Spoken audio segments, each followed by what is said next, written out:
오늘 이 아침에 출애굽기 13장 21절에 있는 말씀을 함께 봉독하겠습니다. 주님께서는 그들이 밤낮으로 행군할 수 있도록 낮에는 구름 기둥으로 앞서가시며 길을 인도하시고 밤에는 불 기둥으로 앞길을 비추어 주셨다. 다시 한번 읽겠습니다. 주님께서는 그들이 밤낮으로 행군할 수 있도록 낮에는 구름 기둥으로 앞서가시며 길을 인도하시고 밤에는 불 기둥으로 앞길을 비추어 주셨다. 제가 지난주에 읽었던 칼럼에서 보면 한 칼럼니스트가 쓴 글이 있습니다. 하나님과의 동행이 답이다라는 말을 제가 읽게 되었습니다. 이것을 지난주에 한 직원들에게도 읽어드린 기억이 있습니다만은 이 글이 우리들의 마음에 와닿는 것은 그리스도인 삶에 있어서 가장 중요한 삶의 원칙, 또 신앙의 가장 중요한 표준과 표대가 되는 것이 바로 동행이라고 하는 사실입니다. 이 단어를 잃어버리는 순간 신앙의 모든 기초가 무너지게 되고 신앙의 연수가 아무리 오래되었다 할지라도 이 동행이라는 단어를 잃어버리는 순간 시험에 빠지거나 혹은 전쟁에서 지게 된다는 사실입니다. 광야를 한번 생각해 보도록 하겠습니다. 광야는 말 그대로 아무것도 없는 땅이 광야입니다. 광야에 무엇이 있겠습니까? 나무가 자랍니까? 거기에 서식하는 어떤 먹을 만한 짐승이 있겠습니까? 아주 극소수의 혹은 극지에 살아남을 수 있는 식물들과 극소수의 어떤 동물들을 제외하고는 사람이 살아갈 수 없는 전혀 극악의 땅이 바로 광야입니다. 광야는 가진 자연적 상황을 본다면 사람이 살 수 없는 것입니다. 말씀드린 것처럼 물이 없고 먹을 것이 없습니다. 물이 있다면 당연히 경작할 수 있겠지만 물이 없기 때문에 경작할 수 없고 또 사람이 살 수 없는 겁니다. 그런데 그런 땅으로 200만 명의 이스라엘 백성들이 광야로 나가게 되었습니다. 어떤 문제가 발생을 할까요? 근데 문제는 이 사람들 숫자만큼 많은 짐승떼들도 함께 갔다는데 문제가 있는 겁니다. 그런데 더 큰 문제를 가지고 있죠. 그것은 군사적인 면에서 더 치명적인 단점을 지니고 있었다는 겁니다. 사람이 많으면 노출되는 부분이 많고 그리고 병사나 훈련된 군인들이 아니라면 적들이 침공을 했을 때 극도의 혼란에 빠지게 됩니다. 수성을 해야 될 때 좁은 곳에 갇혀 있더라도 적은 수의 인원으로도 많은 다수의 적들을 물리칠 수 있는 것이 전쟁의 하나의 전략입니다. 그렇기 때문에 우리가 흔히 말하는 공성전이라고 할 때 외부의 적들이 성 안에 있는 적을 다른 성을 점령하기 위해서는 화력이 적어도 7배 이상은 있어야만 그 성을 점령할 수가 있다는 것입니다. 그런데 문제는 백성들 전체가 200만 명이나 되는 사람들이 이렇게 펼쳐져 있다는 겁니다. 어디에도 그들을 방어할 만한 어떤 성이 있거나 협곡이 있지 않습니다. 일부의 사람들은 좁은 곳에 들어갈 수 있겠지만은 그러나 그들의 가족과 형제들, 그들의 재산이 되는 짐승떼들은 노출되어 있다는 것이죠. 어디에선가 한 1만 명 정도의 군사로도 200만 명이 넘는 병사들을 휘젓고 다닐 수가 있습니다. 강력한 전사부대가 따라와서 애굽의 병거들이 쫓아와서 그들을 휘젓고 다닌다면 단 몇천 명의 병사들로서 200만 명이 넘는 사람들을 공포에 휩쓸리게 할 수 있는 겁니다. 여러분들 전쟁의 역사를 통해서 보면 알 수 있지 않습니까? 골리앗이라는 단 한 사람의 군대가 수천 수만 명의 이스라엘의 군사들을 떨게 만들었던 그 역사를 보면 알 수가 있는 겁니다. 결국 어느 것 하나도 좋은 조건이 되지 않는 그런 곳이 광야입니다. 광야는 불리함의 장소요, 광야는 살 수 없는 장소며 광야는 어떤 환경적 요인으로 인간이 살아갈 수 없는 절대 불리함의 장소가 광야입니다. 그런데 이런 모든 불합리한 조건들, 이런 모든 염려를 단 한 방에 잠재우는 성경의 말씀이 있습니다. 그것은 바로 이 말이죠. 오늘 읽었던 본문의 말씀. 주님께서는 밤낮으로 행군할 수 있도록 낮에는 구름 기둥으로 앞서가시며 길을 인도하시고 밤에는 불 기둥으로 앞길을 비추어 주셨다. 함께 같이 읽도록 하겠습니다. 시작. 주님께서는 그들이 밤낮으로 행군할 수 있도록 낮에는 구름 기둥으로 앞서가시며 길을 인도하시고 밤에는 불 기둥으로 앞길을 비추어 주셨다. 지나온 역사 속에서 이 병원이 또 이 교회가 이 자리에서 평안하게 지금의 모습을 유지할 수 있었던 이유를 우리는 고민하지 않고 찾을 수 있다는 사실입니다. 우리의 의료 환경과 또 때로는 우리가 가진 어떤 여러 가지 문제들을 생각해 볼 때 절대로 삼육부산병원은 이 자리에서 지금까지 존재할 수 없는 병원이라는 사실을 잘 알고 있습니다. 그런데 왜 우리는 지금까지 여기에 존재하고 있고 우리 교회는 이곳에서 함께 선교적 사명을 감당하고 있는가? 이유는 단 하나인 겁니다. 하나님의 동행이죠. 그 동행이 이스라엘 백성들은 40년을 이끌었겠지만 하나님은 70년 동안을 우리에게 밤과 낮으로 인도하시며 우리들을 이끌어 주셨다는 사실입니다. 왜요? 누가? 하나님이 그렇게 하신 겁니다.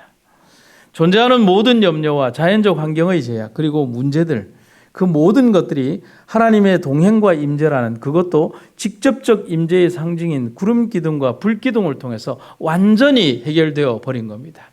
떠오르는 구름 기둥을 떠있는 불 기둥을 이스라엘 백성들만 봤겠습니까? 대적들이 본 겁니다.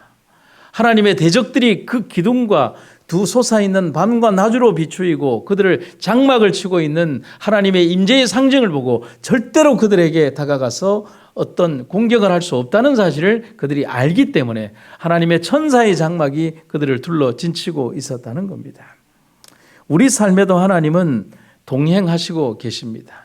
더 정확하게 이야기하면 우리 삶에도 하나님은 동행하시기를 원하십니다. 그래서 우리에게도 똑같은 말처럼 동행이 답입니다. 증언복음 2권 267페이지에 있는 말씀입니다. 하나님과 겸손하게 동행하라. 사심없는 노력으로 주님을 위하여 일하고 하나님께서 언제나 우리 앞에 계심을 깨닫도록 하자. 모세를 생각하고 어느 정도의 인내와 오래 참음이 그의 생애를 특징 지었는지 알아보라. 이스라엘의 역사에서 실패는 빼놓을 수 없는 단골 주제였습니다. 이스라엘 백성들의 과거의 역사를 보면 그들이 어떻게 성공했다라는 이야기보다는 이러이러한 이유로 실패했다는 이야기가 더 많은 것이 구약의 역사입니다. 그들만 그랬을까요? 우리는 여기에서 그들이 왜 실패했는가를 한번 생각해 봐야 합니다. 거대한 여리고성의 함락과 승리 후에 백성들은 엄청난 기쁨에 취했지만 즉시 교만에 빠지게 되었습니다. 그리고 이어진 아이성 전투에서는 처절한 패배를 당하게 됩니다. 그 장면을 한번 같이 읽어보겠습니다. 여호수아가 여리고에서 사람을 베델 동쪽 벳아웬 곁에 있는 아이로 보내며 그들에게 말하여 이르되 올라가서 그 땅을 정탐하라 하매 그 사람들이 올라가서 아이를 정탐하고 여호수아에게 돌아와 그에게 이르되 백성을 다 올라가게 하지 말고 2-3천 명만 올라가서 아이를 치게 하소서. 그들은 소순이 모든 백성을 그리로 보내어 수고롭게 하지 마소서 하므로 백성 중 3천 명쯤 그리로 올라갔다가 아이 사람 앞에서 도망하니 아이 사람이 그들을 36명쯤 쳐 죽이고 성문 앞에서부터 스바림까지 쫓아가 내려가는 비탈에서 쳤으므로 백성의 마음이 녹아 물같이 된지라. 여러분 여기에 있는 구절들을 잘 한 번씩 읽어보면 이스라엘 백성들의 패배의 원인들이 아주 극명하게 정확하게 드러나고 있습니다. 그들이 정탐했습니다. 그리고 여호수아에게 돌아와서 말하죠. 우리 다 올라갈 필요 있습니까? 한 2-3천 명쯤 올라가면 됩니다. 그런데 지도자 여호수아는 그것에 대하여 뭐라고 얘기를 합니까? 우리가 여호와의 명령대로 움직이자라는 말을 해야 합니다.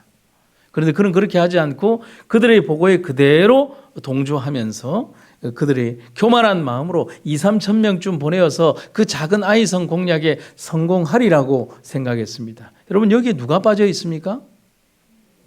하나님이 빠져 있어요. 그들은 어떻게 빠져 있습니까? 아간의 범죄와 같은 그들의 치명적 교만과 탐심이 그들 마음대에 있는 겁니다. 그들은 올라가기보다는 승리에 처해 있었고 그들의 지금 모습에 안주하기를 원했다는 사실인 것이죠. 승승장구하던 그들은 이 전쟁에서 왜 실패했을까? 하나님의 지시나 허락을 받지 않고 전쟁에 나섰기 때문이었고 여리고성 점령으로 인한 자만심에 사로잡혀 있었기 때문이었습니다. 패배의 원인으로 지목된 아간의 범죄는 한 개인의 범죄처럼 보이지만 백성들 전체의 범죄를 보여주는 상징적 장면이기도 합니다. 여러분, 아간은 실제적인 외투 한 벌을 훔쳤지만 이스라엘 백성들 전체는 그들의 마음속에 외투를 훔쳤다는 사실인 겁니다. 그게 이스라엘 백성들이 그 작은 아이성 하나를 이기지 못하고 그들의 마음이 물처럼 변해버린 하나의 공포에 사로잡힌 백성들이 되는 겁니다. 결국 이스라엘의 범죄는 하나님과의 동행을 무시한 결과로 인하여 실패하게 된 것입니다. 우리는 너무도 잘 알고 있지 않습니까? 우리의 싸움은 수의 문제가 아니라는 것을 말입니다. 우리의 전쟁은 얼마나 많은 화력을 가졌는가가 아니라는 사실도 잘 알고 있습니다. 하지만 언제나 우리들은 정답을 정확하게 알고 있으면서도 문제가 닥칠 때 하나님과의 동행과 함께 하심을 잊어버린 채 조건과 환경과 숫자만을 생각하고 있습니다. 왜 우리는 그렇게 살아야 합니까? 여러분, 그런 상황에 사로잡힐 때, 우리의 생각이 거기에 머무를 때 우리가 얻을 수 있는 승리는 절대로 없습니다. 하나님과 동행하면 살고, 승리하고 동행하지 않으면 패배하고 종이 되고 죽습니다. 다시 한번 말씀드릴까요? 하나님과 동행하면 살고 승리하고, 동행하지 않으면 패배하고 종이 되고 죽습니다. 그대가 영원토록 거하시는 곳에 멀지 않아 들어가기를 원한다면 주님 안에서 살고 하나님과 함께 동행하라. 하늘의 경고에 불순종하지 말라. 등한시하였던 하나님의 호소와 간청, 경고와 견책, 그리고 위협을 붙잡고 그것들을 통하여 그대의 방황하는 죄된 심령이 고침받게 하라. 그대의 사랑과 애정을 갈바리 십자가 위에서 그대를 위해 죽으신 분께로 옮기라. 그분께 찬양을 돌리고 거룩한 향으로서 기도를 올릴 수 있도록 그대의 입술을 훈련하라. 여러분, 다윗이 골리앗 앞에서 담대할 수 있었던 이유는 다윗이 하나님과 동행하였기 때문입니다. 억울하게 끌려간 애굽 땅 감옥 안에서 요셉이 연꽃처럼 그의 아름다운 믿음과 삶을 꽃을 피울 수 있었던 이유는 요셉과 언제나 함께 하시는 하나님의 동행이 있었기 때문입니다. 모세가 홍해를 가르지 않았습니다. 하나님이 함께 하셨기 때문에 그의 명령으로 홍해는 태초부터 보여주지 않았던 바다 아래 심장을 그대로 드러나게 했습니다. 여러분, 지난 70년 역사에서 이 병원이 이 자리에 서 있었을 수 있었던 이유를 아십니까? 여러분, 그 이유가 뭡니까? 여기 한 문장으로 답을 할 수 있습니다. 하나님 때문입니다. 광야는 아무것도 없습니다. 하지만 그 광야에 하나님이 계셨습니다. 그 단 하나의 이유가 광야에서 살아남을 수 있는 이유며 그 광야를 헤치고 약속의 땅으로 들어갈 수 있는 유일한 이유며 그들이 40년 동안을 존속하고 살아가며 그들의 인구가 줄지 않을 수 있었던 유일의 이유라는 사실입니다. 여러분, 저는 여러분들에게 이런 말씀을 드리고 싶습니다. 하나님이 더 가까이 동행하십니다. 하나님 참 감사합니다. 이 동행이 우리 여정의 단 하나의 이유이자 목표가 되는 겁니다. 그분이 임마누엘의 이름으로 오신 이유를 우리는 기억해야 합니다. 하나님께서 함께 하십니다. 살아온 지난 날들의 동안에 감사하는 우리가 되기를 간절히 바랍니다. 또한 오늘의 삶에 동행하시는 하나님께 감사하는 하루가 되시기를 간절히 바랍니다. 우리가 앞으로 나아가야 될 내일이라는 시간 속에 우리의 생각과 고민과 염려와 불만과 때로는 교만을 다 잠재워 버리고 오직 하나님께서 우리의 삶과 우리의 생애와 우리의 교회와 우리의 신앙과 우리의 병원을 인도하시기를 간절히 바랍니다. 하나님이 더 가까이 우리와 함께 하실 것입니다. 사랑과 은혜가 충만하신 아버지 하나님, 지난밤에는 참 많은 비와 바람이 불어 닥쳤습니다. 어쩌면 이 성전과 이별해야 하는 우리 성도님들의 마음을 위로하는 하나님의 비였는지도 모르겠습니다.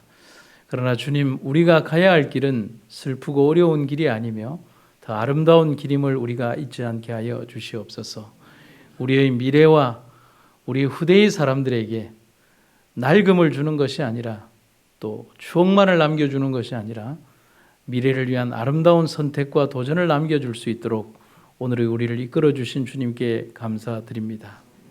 지나온 70년 역사에서 모든 것이 발전했지만 우리의 모습은 이 자리에 머물러 있었던 것은 아닌지, 더 빨리 헌신하고 더 많이 헌신하고 더 강한 믿음으로 주님 앞에 나아갔어야 하는 것은 아닌지, 우리의 발걸음이 이렇게 지체되었던 것은 아닌지를 회개하는 우리의 삶이 되게 하여 주시옵소서.